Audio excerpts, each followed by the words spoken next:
Scene 47, take 1, sound 429. Scene 71, take 4, sound Z76, wild sync.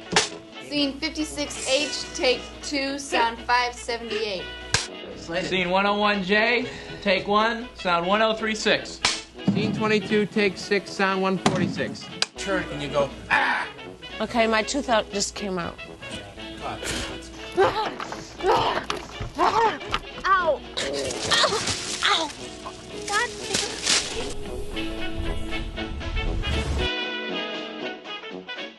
Despite the fact that this is a film about demon possession, it's got blood, guts, gore, and even a sexual assault performed by a tree, this film is really the story of friendship. The friendship between Sam Raimi and Bruce Campbell. Big fan of Sam Raimi films in general. Huge fan of Bruce Campbell. One of the most interesting kind of stars. Like, he's a cult movie star. He's not a movie star. Never was, never even close. And if it wasn't for his friendship with Sam Raimi, he probably would have never really got near the film industry. And he's still kind of always been an outsider, even though he's got such a fun career. You know, he had a string of B-movies outside of Sam Raimi in the 80s. And he's had a couple of low-budget vehicles made for him in his later years. But when you think of Bruce Campbell, you basically think of the Evil Dead films. You know, he is a fixture of that franchise. He is the franchise, really. As much as the demon possession and stuff is kind of the imagery you immediately think of, it would have been also nowhere without him as the star leading role.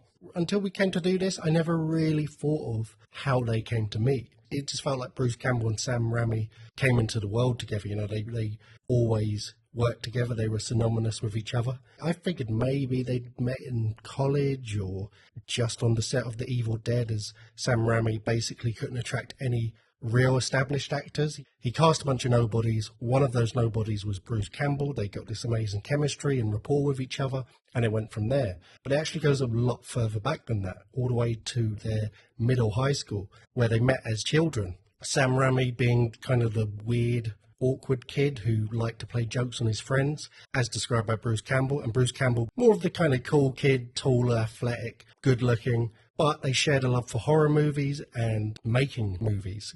They used to make movies in their backyard using a Super 8 camera that Sam Raimi had got for his birthday. Look up again that time now. Okay. Oh, okay, I can feel it. Turn and you go, ah! Okay, my tooth out just came out. Cut. It's just beautiful that it went from there all the way through to film school, which they both tried for a couple of months, maybe a year, before dropping out and deciding just to beg everyone, from family members and friends to their dentist, to try and invest money in them making a horror film. They made a short horror film together. I think it was called Into the Woods or Trapped in the Woods or some generic shit like that. And that was essentially the building blocks of what would become The Evil Dead. And on a 300 grand budget, it is just incredible to see what they could get done with the help of, you know, special effects genius and a young, ambitious producer, all of which got their careers launched off the back of this film. Got great success. When Stephen King saw it in Cannes, he called it the most original and ferocious horror movie he'd seen in years. And the rest is history, you know. It started as a beautiful friendship and culminated in making this film. And that started off a beautiful collaborative career between Sam Raimi and Bruce Campbell. They've done well to get 300 grand together from the dentist. Oh, fucking hell. That's Get paid well. Yeah. That's a root lot. canals. That's a lot of dough. You know, I love this film. It starts off the typical way. Young Americans seem to love spending their weekends at remote cabins, which is pretty weird. Only in the horror movie genre. It seems like I don't know anyone that really does that themselves. I wouldn't mind spending my weekend in a remote cabin. I mean, if it's an Airbnb and you can see some pictures beforehand. Oh. Back in the day, fuck knows what you're driving up to. Might have the Book of the Dead in the cellar. Teas, coffees, maybe TV. I'm not even asking for Sky TV or satellite TV, just standard terrestrial, because this cabin is a fucking shithole. Do you know what I mean? It's in the middle of nowhere. It's actually got a weird history to it as well in real life. There was 3 generations of women that lived there who all died in storms. The last owner, who survived the cabin, but she was often kind of went crazy and was, whenever there'd be a thunderstorm, she would be found just wandering around in it. Kind of a real life supernatural element to the film. Right, did Sam Raimi pick the cabin because of that, or was that just coincidental? I don't think so. I think he learnt about that after, and, you know, it's an urban legend to an extent. There's not exactly investigative journalists like the Deep Throat geezers from All the President's Men looking into it and trying to track down this and corroborate all the details. It might have been something he just made up to try and, you know, sell the film, create a bit of a mythology around it. But I think he actually picked it because basically there was very few states that were welcoming to them. This particular part of Tennessee where they filmed it was essentially the only county where they could get permission to film their exploitative, ultra-gory horror movie they wanted to make. You know, they got the 300k from the dentist, from the postman, from the vets, whatever they've done. But all you need really is wood. You've got to always have a bridge that you're crossing, that the bridge is nearly breaking, so that's checked off early. Rickety bridge never goes amiss. Rickety bridge that you know later on is going to block them from escaping, so that's ticked off early. The car gets stuck in that. And you need the cabin, you know. As I said, the cabin's terrible. They could barely get, for some reason, they've got a bunch of keys, which has about 10 keys on it for one door. Another classic horror movie trope. So they get in, and this cabin is terrible. Again, a classic American horror story. For some reason, there's always got to be a moose head above the fireplace. That's there. For some reason, there's always a dodgy cellar for a little trapdoor in the floor that they don't even realise is there till later on. But I guess they're just there for the weekend and enjoy each other's company. Yeah, it doesn't really explain it or set it up in the film, and to be honest, it's not necessary, but the backstory to them going down there is they have a connection to a professor. I'm assuming it's their university professor that teaches them maybe, or they're aware of somehow, so they've rented or he's let them borrow the cabin for the weekend. And as we learn, that is also the setup for the supernatural element of the film, because the professor, who is a archaeologist, was digging at a site and discovered a ancient relic, what he interpreted to be the Book of the Dead. Got all excited, went off to this cabin with his wife to try and translate it and work on it, and accidentally summoned some evil demons. And these demons ended up possessing his wife, and as we learn through the recordings that they play on the tape deck they find in the cellar later on in the film, his wife became possessed, and he ultimately had to kill her and bury her in the woods, and then he was seemingly killed himself. Real slow. Okay, lay it down. Ready? And It's kind of annoying because the Book of the Dead appears in many films. I think we just done a film where there was a Book of the Dead called The Mummy. Well, there's different books There's of the different dead as well. books of the dead. This one's even worse because the professor says on his tape recordings, this is bound by human flesh and blood. And it's kind of like in The Mummy as well. Just don't fucking open it or don't read from it. Like, You know what, when you're driving past a car crash, don't look. It's hard, man. yeah, I know, but it's just kind of like, if I found it and found it was called the Book of the Dead, I mean, what would I do with it? Locking it up in a attic is a bit dangerous because someone could easily just go to this cabin. I mean, for example, if they did actually put the cabin on Airbnb, it would never get a booking because it's shit. But imagine they did, and like, you know, you go to an Airbnb and they're stumbling about, oh, you know, we're bored, let's read from this book. Bang, everyone's possessed. You're not going to get a good review, are you? True, but it's kind of like a Ouija board where part of you is like, oh, don't fuck with it. And then the other part of you is like, it's like, what are you doing? Like, don't look like a dick. So fucking, what, a mystical ghost is going to come? Yeah. Maybe. In this film it does. But, you know, would you really take it seriously? That's a trope of horror movies like this, but it's true. You probably would just be like, oh, shut up. Well, they were playing on that in the film when they were playing their tape recording. Ash's sister is going, turn it off. And they're kind of playing on it like going, woo! Yeah, Scotty's giving her shit. isn't Scotty's giving her shit, you know. And maybe Scotty is scared. Maybe Scotty doesn't himself want to be doing this, but he's the kind of like jock, macho. You can't be the guy being like, I don't think we should be doing this. They're the ones that got to play on it and mess about, you know. That actually is Ash's character, and I always forget, firstly, that the Evil Dead one is just a straight horror movie and not the horror comedy that it turns into for the later installments, but also that in this one, Ash is not Ash as you know him in the later films, saying groovy and Hell to the King baby as he puts a sawn-off shotgun over his shoulder and blasts a deadite without even looking. You know, in this film, he is not capable yet. He hasn't gone through all the trauma and slaughter and seeing his girlfriend and sister possessed and having to kill them. He hasn't lost his arm. He is kind of a dork. A good guy, but he's not so much a capable and assertive guy. Scotty is clearly the dominant one in the friendship.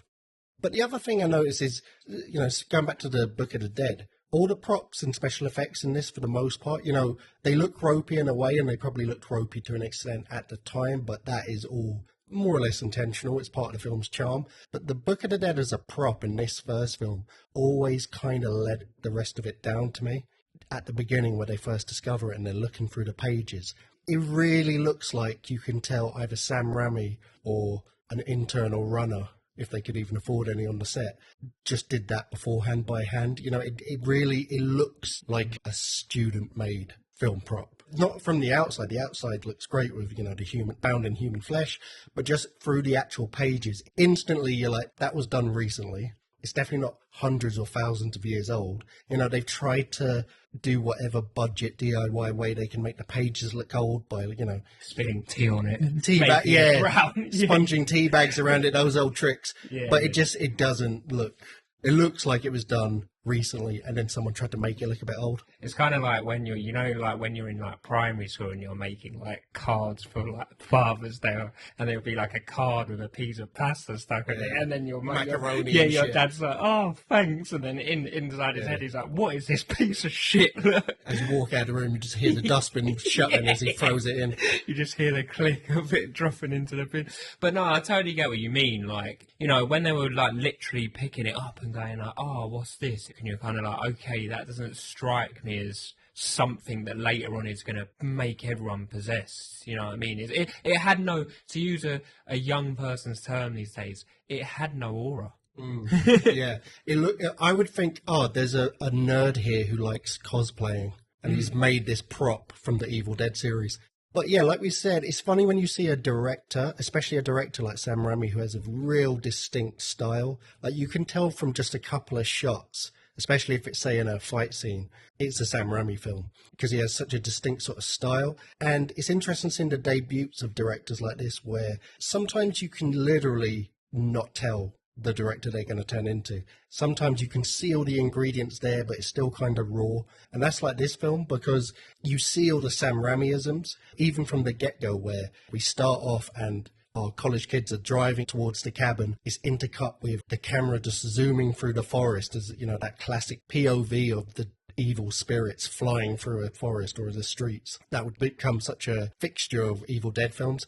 And even just the camera angles of the truck as it's driving are at these weird jagged angles and unusual sort of framing, and it's just so Sam Raimi. Or as we get into later, as the people start to get possessed, first Ash's sister, then the other girl, then his girlfriend, then eventually Scotty, and almost momentarily Ash himself. It's such a brilliant, stylized way of doing a possession. The creepy white eyes, which were achieved using really thick glass contact lenses, which you can only wear for about 15 minutes at a time. Nowadays, you'd have to go to fucking Somalia to get approval, past health and safety, to use these things. One of the girls had all her eyelashes ripped out. I've heard of people that use these sort of props in other films, permanently getting blinded in one eye. These were very dangerous. It's something you see in other films, but there's something about the mix of that and the makeup, but also the personality and vibe that the demonically possessed people have in Sam Raimi films. To me, as much as Exorcist is the godfather of possession films and horror movies in general, arguably, Sam Raimi owns it. It's never been done better. And it's the personality they have. They have that trickster sort of vibe to them. They have the constant teasing and returning to seem as if they're not possessed anymore, to lull the other survivors into a false sense of security. But also the physicality of them, the way they dance about and prance about in the air, and when they're getting into a fight, all that's really happening is they're kind of throwing a slap and the person's going, "Oh," and Bruce Campbell's throwing himself into another bookcase. But it's Sam Raimi's camera with it, the way it flies about trying to follow the action, and it just adds such a sense of physicality to it, even though at times these demonic entities possessing them, they almost seem to be as weak as the body they're possessing. You know, there's times where Ash seems to be slapping them about and getting the better of them. I think that's partly just part of them playing and fucking with them. Yeah. But it's just, there's something about the way Sam Raimi uses the camera at weird angles, no movement or loads of movement, the way he follows things or doesn't follow things, it stirs such a feeling in you. It really, he's a master at making you feel a certain thing that he wants you to feel in that way. It's kind of like the old Wild West. Someone would punch someone, and for some reason they'd catapult 6 foot through the air through a window for effect. Like the bookcase ones, they were just really fun. I don't know if there was intentionally meant to be funny like that when they got a light slap and he like flew across and smashed into stuff, but it was making me laugh. You know, the build-up's fine and fun and whatever, and I like all the creepy scenes, but really for me the film starts once the kids in the cabin start getting possessed one by one. Yeah, I was going to say, I think you're totally bang on. For me, the gold standard of possession, I know there's been loads of them, you know, B-movie ones, The Exorcism of Emily Rose and all this fucking shit. But Linda Blair in The Exorcist, just simply because of the way the demon is so playful with the priest, like, come on, fuck me, like, you know? The mother so scared. yeah, like, or even to the astronaut early on, you're gonna die up there. Yeah, and she's yeah. still a little girl. I just, that's what makes it good. But again, in this film, they do the same, like, you know, come down here, I'm fine. Like, Yeah, you know, like there's moments where his sister's locked in the cellar and she's just throughout the whole film just like banging her head up and taunting him and being like, you're gonna tire down here, you know, not another peep, come get sleep, or whatever she says. And then the other girl's like flying about the room and screaming and beating up Ash, and there's a relentless feel to it. You're like, no one is gonna survive the night in the cabin. obviously, I feel most sorry for Ash because he is there with his sister and his girlfriend in it, and he loses both of them, which we'll come on to.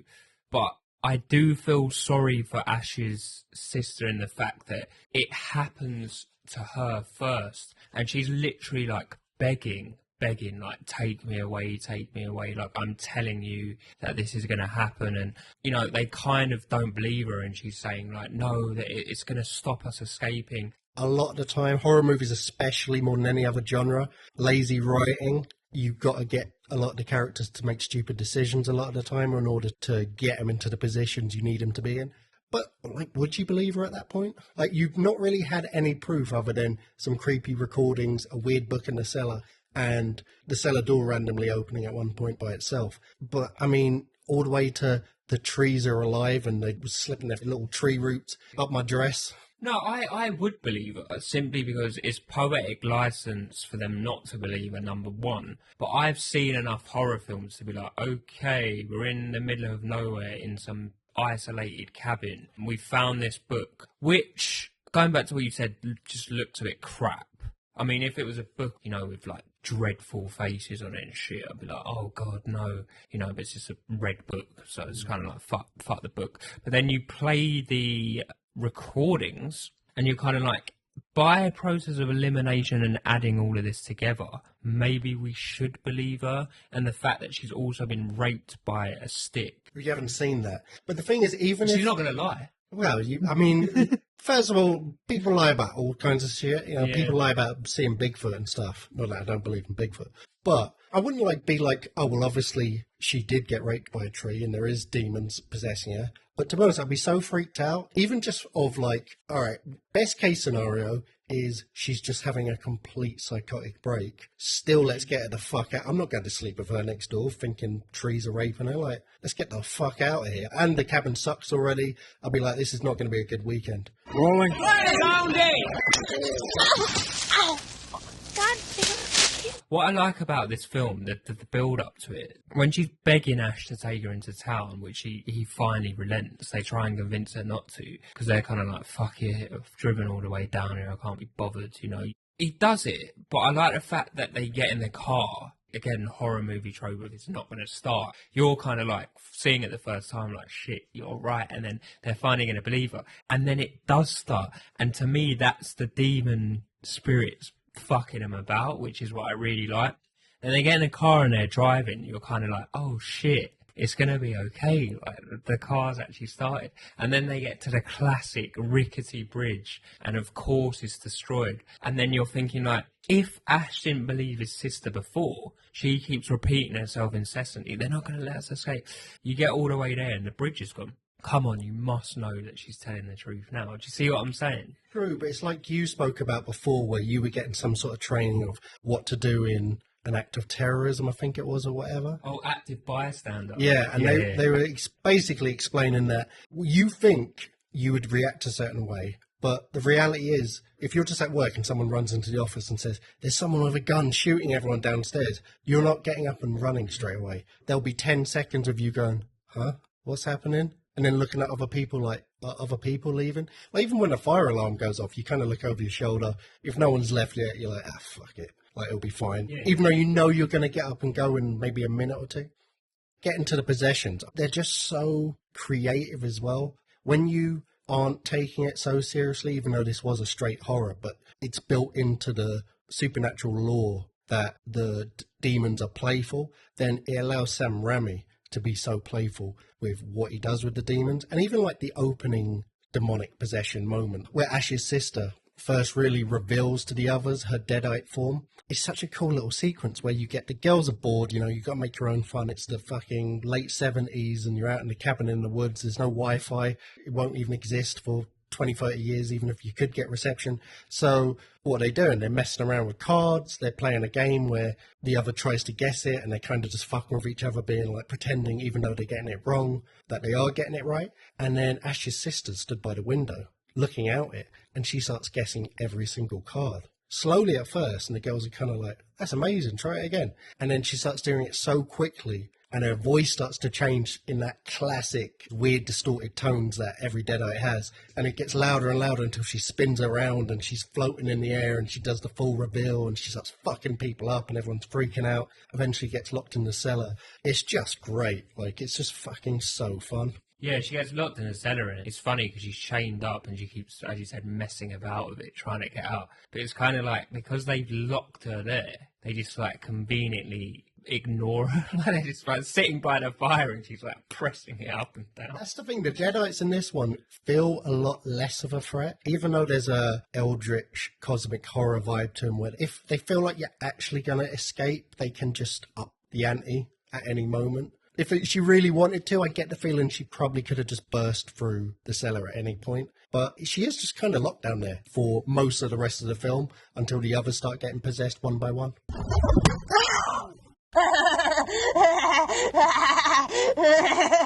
I can't do that forever. Ow! I guess it's kind of like, you know that you need to do something about it, but it's out of sight, out of mind. It's kind of like that famous story of the Argentinian rugby team that were going somewhere and then they crashed into the snowy remote mountains, and then, you know, people were dead, and then everyone's like discussing between themselves, well, we're going to have to eat at some point. We're going to have to eat the dead bodies. And it's kind of like, we do probably need to do something with the possessed girl in the cellar. It's so true. Let's just fucking leave it for a bit. Like, no, it's so true, because you'd say, like, typical person watching a horror movie who's into it in the moment, you'd be like, just kill her. Mm-hmm. But you wouldn't just kill it. Think of someone you know so well. Let's even say like a family member. They're floating about the room, their eyes have gone all funny, they're speaking in a weird voice and doing magical shit and trying to kill everyone. You're fucking freaked out, and you can't argue with your eyes, and everyone else is seeing it as well. But you gonna just straight up kill them? You know? If you've seen horror movies, or movies in general, then if you're like, all right, if that Book of the Dead summoned them, maybe it can put them back in, like The Mummy, like you were just talking about before. But you wouldn't, and that's the fun of these sort of films. I hate when a film puts characters into a situation like that, you know, does all the good work of walking you up into that moment and then doesn't take advantage of it. Like, the fun is then sitting with the characters as they argue, try to come to terms with the reality of it. Like in the story of the rugby team in the plane crash, who ultimately had to eat some of their dead friends to survive. Logically, that would occur to you really early on. But you'd grapple with it for a long time. And even though they're technically objectively correct, if someone bypassed all the mental grappling and just was like, look, we're going to eat the bodies eventually, let's just eat them now, you'd be like, fuck you, man. I don't care if you're right. There's something wrong with you. And it wouldn't be believable in a film, and it wouldn't be believable in this film. And that's why it's good seeing him in that situation and it play out between the characters. And Ash, we see, is a good person because he is traumatized and haunted and really does not want to, unless he absolutely is at a life or death moment, harm these demonic beings because they're possessing the bodies of people he loves, as opposed to Scotty, who is just a douche, immediately is like, my girlfriend's been possessed, give me that axe, I'm going to hack her into a million pieces on the floor. Fuck everyone else, let's just leave her and we'll send for help afterwards. We need to save our own backs. But he's not wrong, though. He actually isn't wrong, that's the thing. Well, I mean, he's not wrong. He hacks up his girlfriend straight away. Right thing to do. Don't have a problem with that. I have a problem with how he acts afterwards. I'm not going to sit here and be like, I would be Ash. No one's Ash. There's only one Ash. He's a fucking legend. I can't just confidently say I would be trying to look out for everyone, and I'd probably literally shit my pants and fucking just run through the woods like a fucking animal. But Ash is like, look, if we try and make it through the woods, like, she can't even walk. Yeah. And he's just like, leave her. So there's someone who's not possessed, and he is just immediately all out for himself, which, fuck it, self-preservation. I don't know. He's, he is a dick. I wish I could be Ash. I'm not saying I would be Ash in this film. Yeah, I mean, he is kind of like, it's your bird, like, you saw her out. I was thinking, like, if it was you and then Sophie had hurt her leg, obviously I wouldn't just run away. But it's just mitigating. It's mitigating circumstances. To be honest, I would let you run away. I'll be dead. You'd be dead. I'll be raped by the tree. You would be dead. You'd be upside down. Yeah. With all things falling out of your pockets as the tree's slipping in one end. Like 1 foot, and I'd be like impaled in a There's tree. just an entire branch that's like going up. I'll be going, which way is it again? Like just spinning around. When they're possessed, the professor's already said on the tapes the way to deal with and dismembering them. There's nothing about, I've gone further on in the book and there's a way to say an incantation where we can like reverse this. So there only seems, like the mummy, as you said, so there only seems to be one way out of this. And horror movie tropes, again, I know I keep saying this, but it is what it is with horror movies. Like, for me, there's different ways about it. There is the classic dismemberment, which we've discussed. For some reason, the GOAT weapon of horror movies, there's two, in my opinion, is the chainsaw, which comes about later. The shotgun is the ultimate. Specifically the double barrel. Yeah, the destroyer. If available. The destroyer of undead, like, literally. And there's another one, fire. Fire is always, go back to old mythology, lore, burn in hell. The fire is always the taker out of. So I would be looking at all that, and they have... Except for Return of the Living Dead, where they're literally indestructible no matter what you do. Yeah, true. Yeah, so they have fire and they have a gun, but the gun's more of a rifle than a double-barreled. The boomstick. But it just boils down to 2 of them are possessed and 2 of them aren't. And they need to work out what to do with... Well, one of them's actually dead. You already cut him up, didn't you? They basically... Ash and Scotty need to get out. But the problem is the bridge is gone. The rickety bridge is gone. So how do they get out of this? Is there another way around? And Ash is putting it on Scotty, who is a bit fucked. He's been fucked up by the demons. He's kind of like just laid out in the seats, like all busted up. And he reveals there's some trolls. And I was kind of thinking, like, why didn't you fucking just say this, you bastard? This whole time, like, you've left it to like, you're fucked up, they're possessed. It's kind of like, could you have saved some of these? Also, when they've gone off on their separate ways for a bit, and then Scotty returns from the woods, clearly having the shit kicked out of him by the forest. I don't see him limping or struggling to sit on chairs, so I don't think he got assaulted like the other poor chick, but he's had the shit kicked out of him, and immediately he's begging Ash for help. Help me, which again, not bad to ask for help in that situation, but indicative of him being a hypocritical piece of shit. Yeah, well, he didn't want to help him earlier, he wanted to get out. And it basically, the rest of the film essentially boils down to Ash wrestling with his conscience and his ideologies of the fact that Scotty's bird's already been chopped up by himself, and that leaves it with Ash's sister locked in a cellar, that needs to be dealt with. Unfortunately as well, Ash's girlfriend, who he loves deeply, has also been possessed. So poor Ash is wrestling with the fact that he's got to essentially dismember or take out his fucking sister and his girlfriend. Like, poor guy, man. You as an audience member definitely get the feeling that, I reckon if he survives till morning, he'll be okay. I get the feeling these guys are a bit more active at night. And I get the feeling he also is kind of just trying to survive till morning. If it really comes down to it, he's going to have to kill them. Probably they're already dead already. I don't really remember ever seeing someone possessed by a deadite become unpossessed by a deadite. You're pretty much, once they got you, they got you. But if he can just survive and get out of there, that's what he's going to try and do. Like you said, the second half of the film is basically the Ash show. You know, it becomes Ash's movie. In some ways, by far the best part of the film, because it is just what I said was my favourite bits. He's getting thrown into tables, he's getting thrown into bookcases, things are constantly falling on top of him. I'm pretty sure he still has bad injuries from doing all his own stunts on the film because, you know, this was such a low-budget film. They literally were burning furniture just to keep warm. Towards the end of it, they were all getting sick and ill at different times and constant arguments. Sam Raimi, like Bruce Campbell said when he was a little kid, that he liked to play practical, sometimes even mean-spirited jokes at the expense of his friends. And he carried that over into his directing style, because at one point where Bruce Campbell had hurt his ankle badly during another part of the shoot, while getting a close-up of Bruce Campbell for a shot, he was repeatedly poking his sore ankle to get more of a reaction out of him.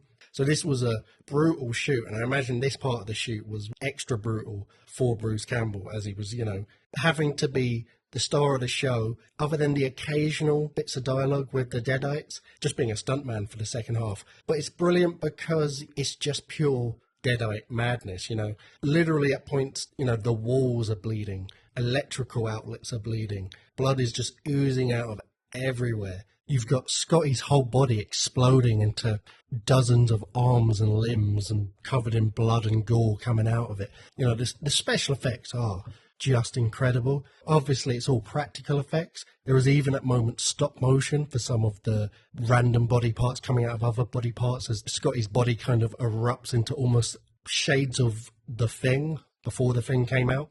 You've got Ash's mirror sequence where he's looking into the mirror and seeing himself possessed, and one moment where his arm's getting possessed. You have Scotty's girlfriend when she's possessed biting her own hand off. You know, it's just so much blood and guts and gore, more than you'd see in basically any horror movie up to this point, especially at that level and that standard. Like, crude special effects, but wonderful special effects if you're a gore fan. And it's just bananas. Like, the film keeps upping the ante right up until the end. We're big fans of practical effects on the film show, as our viewers know.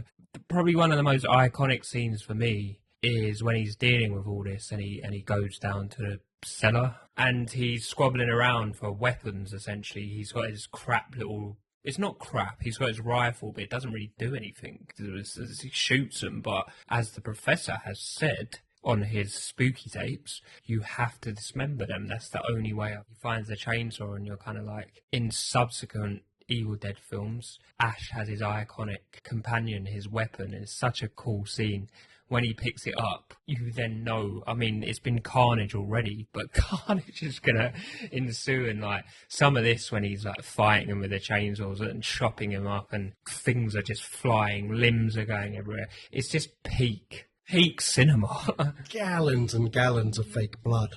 Oh no, it was quite rotten, like especially that bit we said earlier where like limbs are crawling about and like, guts all over the floor. It's kind of like, oh, I was eating a ham sandwich. And it's funny because this film obviously is a straight horror compared to the rest of the franchise, but it couldn't have been that straight. Like, I feel like there was at least had to have been a sense of up and the gore intentionally to a insane, ridiculous level, to the point where it is just stupid. And also, you got to think, like, this wasn't a real film set. This wasn't a real film production. They didn't know if it was going to be a success. Part of it must have also been them still kind of reliving their youth in their backyard as friends in school, filming little movies on their Super 8 camera, but on a massive scale. It must have been so exciting to get to basically live out what they were doing since they were kids, but with an actual special effects genius on board, on staff. Oh, what if we made his head explode and hands come out of his face? And then you turn to this guy who's literally a professional, would eventually be one of the best in the business. Genius at special effects, who can just make it happen. Like, it must have been fucking great, and I wonder how much that was part of the reason for going so over the top with the blood, guts and gore. I know, you definitely would. Like, when you see him do one thing, you're like, that was really good, but the whole Spinal Tap thing, let's turn this up to 11. So Sam Raimi was always insistent that when he made the original Evil Dead film, they all die at the end, including Ash, as he makes it to the morning. He thinks he's made it clear, but we get the evil POV Steadicam camera flying at him, and it cuts to credits as he's been taken by the evil demonic forces as well. Steadicam, by the way, which they literally built their own DIY versions, nailing a camera to a plank of wood with weights on either side. But as we know, that would be retroactively changed for the sequel and the other films so that he would survive. And thank God he does survive, because he is one of my all-time favourite characters from any movie franchise.